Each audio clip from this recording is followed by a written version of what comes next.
और अब एक खास बात, देश सहित पूरा विश्व नोवेल कोरोना वायरस रूपी महामारी से जूझ रहा है। कई शहरी क्षेत्रों में धारा 144 लगा दिया गया है। ऐसे में आरजे रमझाझर भी आपसे अपील करता है, बिना कारण घरों से ना निकलें, समय समय पर हाथ अपना साबुन से जरूर धोएं और बेवजह फैल रही अफवाहों से दूरी बनाए रखें। यकीन माने, भारत सरकार सहित शासन प्रशासन इस महामारी को जड़ से उखाड़ने में जल्द ही कामयाबी पालेगी। धन्यवाद।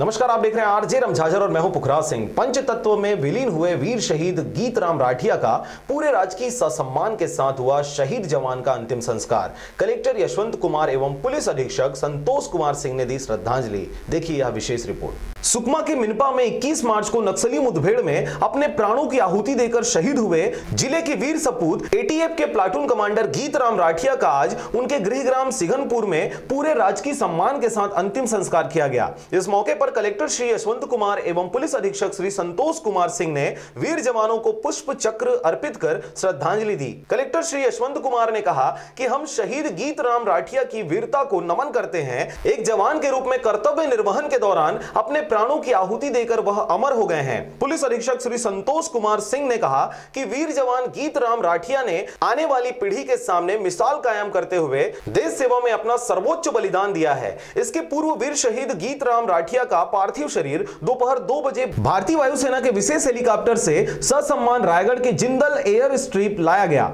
जिंदल एयर स्ट्रिप में जिला पंचायत अधीक्षक निराकार पटेल, पुलिस विभाग के अधिकारियों ने पुष्पांजलि अर्पित कर वीर जवान की शहादत को नमन किया, जहां से पार्थिव शरीर को लोगों के अंतिम दर्शन के लिए रायगढ़ स्थित निवास विनोबा नगर लाया गया, जहां लोगों ने बड़ी संख्या में पहुंचकर उनकी बहादुरी को नमन करते हुए अपनी श्रद्धांजलि दी। तत्पश्चात अंतिम संस्कार के लिए शहीद जवान के पार्थिव देह को उनके गृहग्राम सिघनपुर ले जाया गया, जहां पूरे सम्मान के साथ उनकी अंतिम यात्रा निकाली गई, जिसमें बड़ी संख्या में बड़े, बच्चे, जवान, महिलाओं सहित सभी ग्रामवासियों ने शहीद के अंतिम दर्शन किए। इसके उपरांत पूरे राजकीय सम्मान के साथ शहीद गीतराम राठिया का अंतिम संस्कार किया गया। इस दौरान शहीद गीतराम राठिया अमर रहे के नारों के साथ पूरा मोहल्ला गुंजायमान हो गया। इस मौके पर आसपास के अंचल से भी लोग बड़ी संख्या में मौजूद रहे। रायगढ़ से मोहन नायक की रिपोर्ट, आरजे रमझाझर।